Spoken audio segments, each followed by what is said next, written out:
Caros irmãos e irmãs em Cristo Jesus, ao celebrarmos a ascensão de nosso Senhor Jesus Cristo, nós não celebramos como memória algo que nos contaram. Nós celebramos um fato histórico que diz respeito não somente à nossa fé, mas ao destino de toda a humanidade. Não somos nós que celebramos para nós, nem somos nós que celebramos a nós mesmos. Nós celebramos a ascensão do Senhor, quando o Senhor, no pleno cumprimento de sua palavra, após 40 dias da sua ressurreição e permanência com os fiéis, com a primeira igreja, com aquele primeiro grupo. Então o Senhor, cumprindo sua palavra, que disse: eu vim do Pai e ao Pai volto, retorna ao Pai. Jesus não é levado ao Pai, ele volta ao Pai, ele ascende. E o que significa isto para nós? Na primeira oração da Santa Missa já ouvimos: a ascensão de nosso Senhor Jesus Cristo já é nossa vitória. Certamente que nos primeiros dias da ascensão do Senhor, assim não o compreenderam os apóstolos e o primeiro grupo da igreja, Santas Mulheres e a Virgem Mãe Santíssima, porque poderiam pensar entre si: mas como? Nós acabamos de perder Jesus ressuscitado, que estava aqui convivendo conosco, que conosco comia, bebia, mostrando a sua gloriosa ressurreição. Nós o acabamos de perder porque ele voltou ao Pai. Como pode dizer-se que a ascensão do Senhor é nossa vitória? E então, ensinados pelo Espírito Santo, eles vão entendendo o que é vitória realmente. Vitória não é ter nossos desejos humanos realizados. Vitória para nós é sabermos que Deus promete e cumpre. E Deus prometeu que enviaria seu Filho. E Deus prometeu que seu Filho não seria aceito. E que, no entanto, este mesmo Filho seria morto para nos salvar, ressuscitaria e depois voltaria ao Pai. Tudo isso o Pai prometeu e o Pai cumpriu. Portanto, esta é a nossa vitória. Nós cremos em um Deus único, vivo e verdadeiro. Não um Deus das fábulas ou das demais chamadas religiões, com caprichos humanos e que fazem os caprichos humanos. A nossa vitória também é a ascensão do Senhor. A nossa vitória também é a ressurreição do Senhor. A nossa vitória é que o Senhor prometeu e cumpre. Deixou o Espírito Santo para guiar a sua única igreja. E a nossa esperança, e aqui vem o que nós acabamos de ouvir, quando São Paulo, na carta aos Efésios, diz que Deus vos dê a conhecer, por meio do Espírito de sabedoria, que Deus vos revele e vos dê a conhecer, que Ele abra o vosso coração, para que saibais qual é a esperança para a qual fostes chamados. Muitos cristãos não sabem para qual esperança nós fomos chamados, ou se sabem, muitas vezes não vivem. São aqueles que põem ainda a sua esperança nas coisas do mundo, que põem a sua esperança nas forças de seu corpo, ou que põem a sua esperança nos poderes políticos do mundo. Estes não creem no Senhor, e por eles devemos rezar para que o Senhor lhes dê, como rezou São Paulo, um espírito de sabedoria que os revele e que os faça conhecer a qual esperança nós fomos chamados. A esperança a qual nós fomos chamados é a vida eterna com Deus. Também nós ressuscitados, também nós gloriosamente reinantes com o Pai, o Filho e o Espírito Santo, com nosso corpo ressuscitado. Esta é a esperança a qual fomos chamados e somos chamados a partir do nosso batismo. Não é outra, não é reinar com Cristo na terra, porque há hereges que ensinam assim, que quando Cristo vier, aqueles que forem fiéis a Cristo vão reinar com Ele aqui na terra. E por isso passam a vida inteira preocupados em fazer uma casa de alvenaria bem feita, que é para continuar morando aqui. Tem hereges que pregam isso. Há outros hereges que pregam que esta vida não é a única, mas que nós vamos voltar e voltar e voltar para pagar pecados que não lembramos mais quais são, porque já não somos nós mesmos. E então falam de reencarnação. E acham muito bonito que vão, segundo a sua doutrina herética e diabólica, reencarnar em um novo corpo, cada vez mais perfeito, numa alma cada vez mais perfeita, fazendo uma reciclagem. Não se lembram que há outros também que creem em reencarnação, que dizem que voltam em bois, galinhas, vacas, mosquitos, tamanduás e tatus. Vejam, nós não fomos chamados a viver esta loucura. Nós não fomos chamados a viver também na loucura do mundo, que põe a esperança neste mundo. Quantos que hoje cristãos já embarcaram numa pregação neopentecostal, até mesmo dentro da igreja, e a qualquer pequeno probleminha que tem, fazem um alarido, especialmente nas redes sociais, dizendo: Cristo vai me dar a vitória, Cristo vai me dar isso, Cristo vai me dar aquilo. Nós não fomos chamados a ser merecedores de nada, e nós não somos merecedores de nada. E Cristo não prometeu a vitória sobre este mundo, neste mundo, vivendo neste mundo.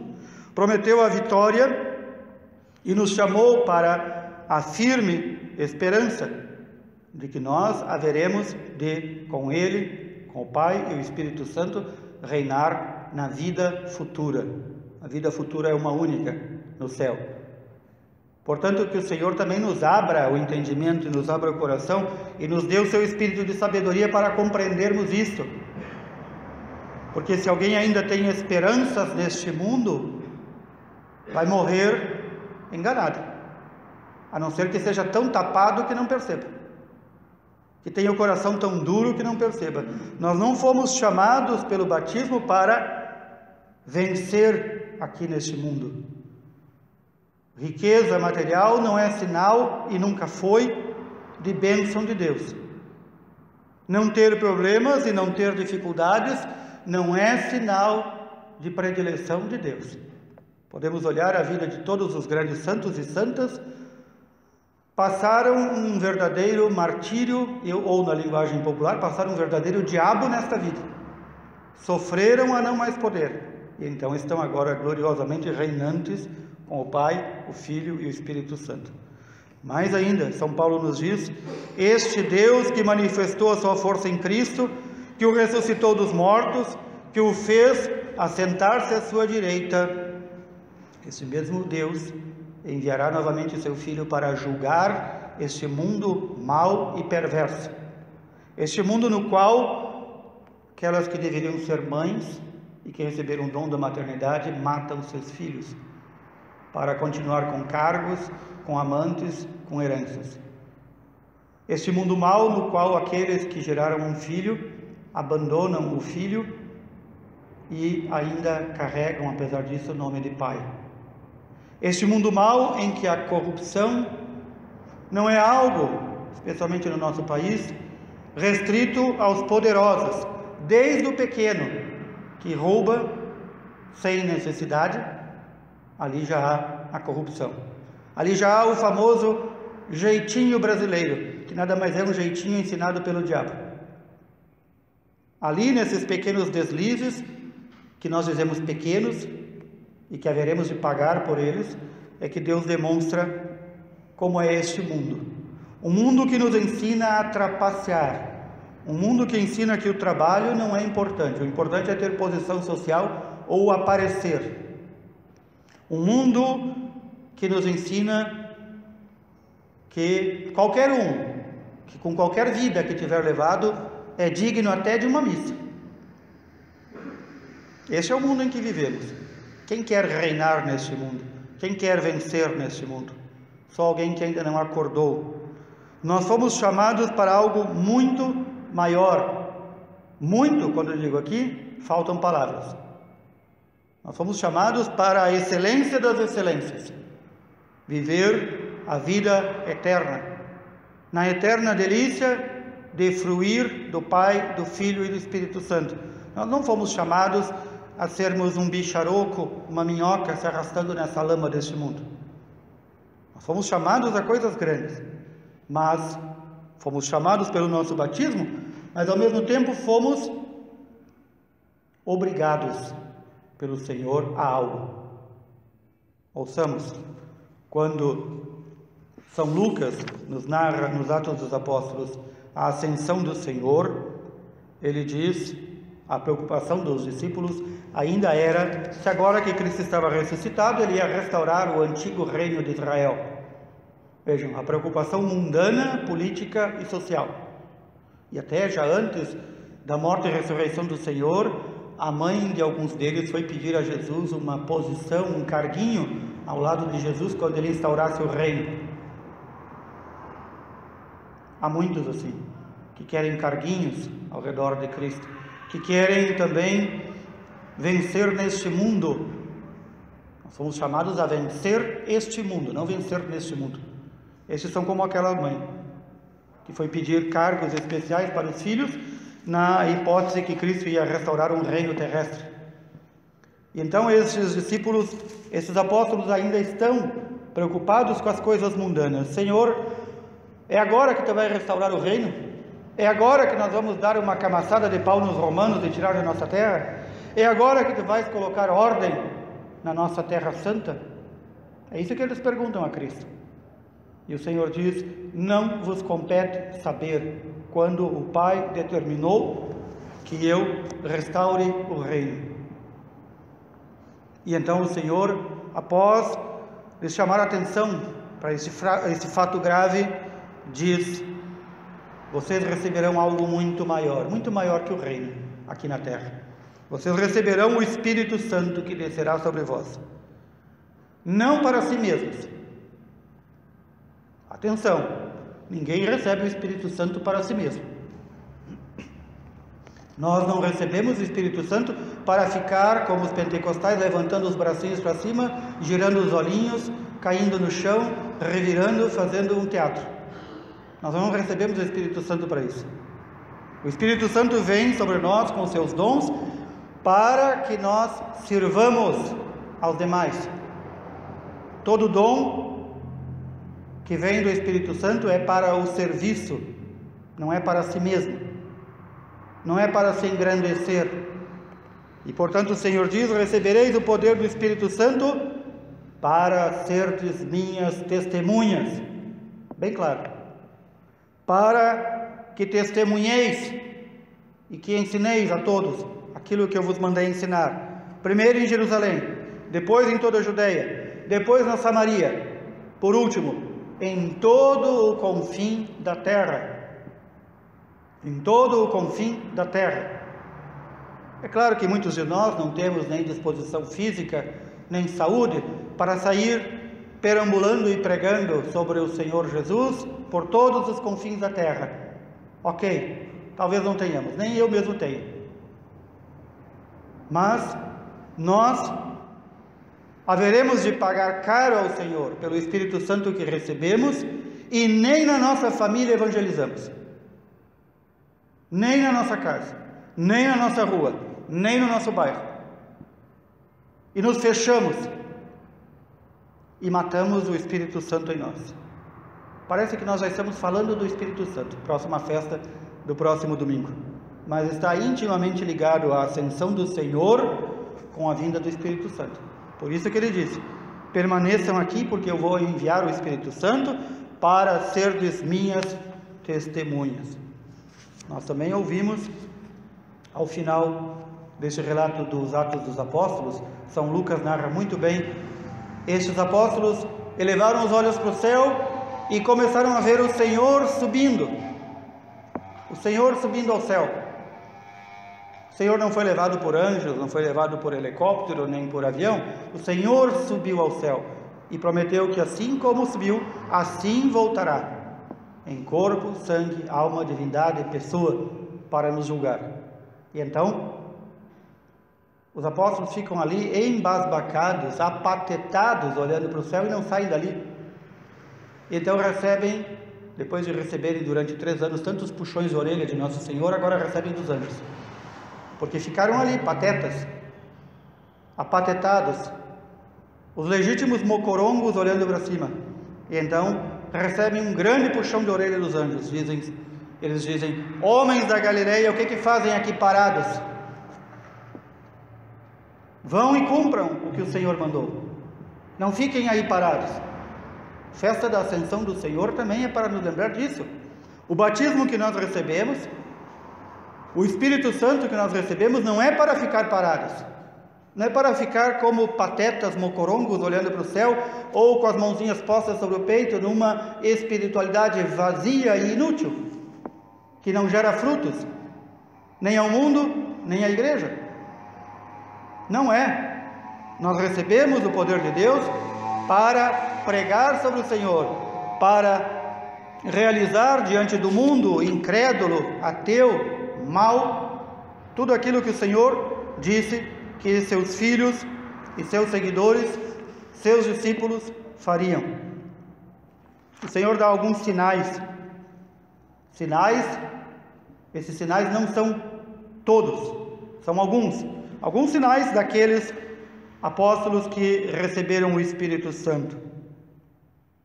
Vocês expulsarão demônios em meu nome, vocês falarão novas línguas, ou seja, novas para vocês, línguas que existem no mundo, não balbucio e barulho de gargarejo. Vocês falarão as línguas dos outros povos que vocês não entendem. Vocês vão lá pregar entre os gregos e os gregos entenderão. Vocês vão falar entre os partos, os médios, os elamitas. Vocês vão falar lá no Brasil, no meio dos índios, os antropófagos, os canibais, aqueles índios que devoravam os inimigos e devoravam tudo que viam. Vocês vão lá pregar e eles vão entender a língua de vocês. E vocês vão entender a língua deles, sem ter estudado por gramática ou por qualquer coisa. Isso é dom do Espírito Santo. Estes sinais acompanharão aqueles que crerem. Também se tocarem na serpente, se tomarem o veneno, nada disso vai lhes fazer mal. Vão curar os doentes, vão curar os enfermos, vão curar os endemoniados. Estes são os sinais que acompanham aqueles que creem no Senhor. Repito, não são únicos, não são somente estes. O Senhor quis falar aos apóstolos daqueles sinais que seriam mais necessários na sua época. Nós devemos nos perguntar: quais são os sinais que o Senhor dá hoje a nós, para que aqueles que não creem, vendo a nossa pregação e a nossa vida, passem a crer? Quais são os sinais? Certamente não são os sinais de reuniões paroquiais e reuniões diocesanas. Sentar-se numa cadeira nunca converteu ninguém, nem muito menos agora as reuniões online. Não são estes os sinais. Não é uma live motivacional ou oracional que são sinais.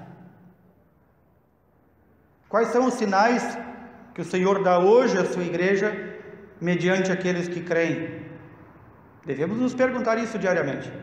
E mais ainda, na minha vida e na tua vida, devemos nos perguntar: quais são os sinais que o Senhor quer dar através da minha vida aos outros? E que eu muitas vezes sufoco estes sinais. Eu jogo para escanteio porque eu não quero me desacomodar. Eu quero ainda ficar apatetado, olhando para o céu, esperando Cristo voltar. Cheguemos aqui agora ao término, e então nós olhamos em retrospecto esta ascensão do Senhor. Assim como o Senhor cumpriu e cumpre sua palavra, prometeu nos enviar seu Filho para nos salvar, enviou. Prometeu que ele não seria aceito por nós, seria rejeitado, seria morto e ressuscitado por nós, e cumpriu.